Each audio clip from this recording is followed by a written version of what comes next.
ایک ایسا جرم جو اس سے پہلے کبھی انسانی تاریخ میں نہ ہوا تھا۔ یہ قوم تھی قوم لوط اور یہ شہر تھا سدوم۔ سدوم چشموں، باغات اور زرخیز زمینوں کا شہر۔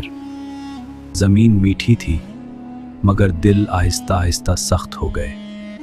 گناہ پہلے فرد تک محدود تھا، پھر پورے معاشرے کا چلن بن گیا۔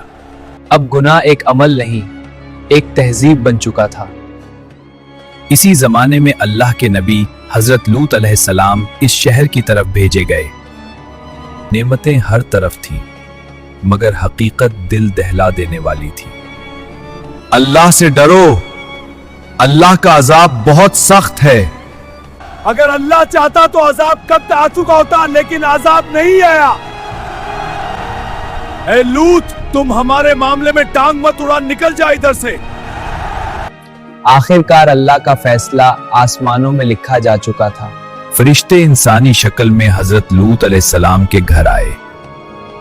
لوگوں نے گھر کو گھیر لیا، نیتیں ناپاک تھیں۔ فرشتوں نے کہا، راتوں رات نکل جاؤ، پیچھے مت دیکھنا۔ رات کے سناٹے میں حضرت بستی سے باہر نکل آئے، جبکہ پیچھے تباہی خاموشی سے قریب آ رہی تھی۔ پھر اللہ کا سخت عذاب آیا اور پورا شہر تابہ ہو گیا۔ اس طرح کا مزید اسلامی واقعات کو دیکھنے کے لیے حماد اسلامک وائس کو سبسکرائب کر لیں۔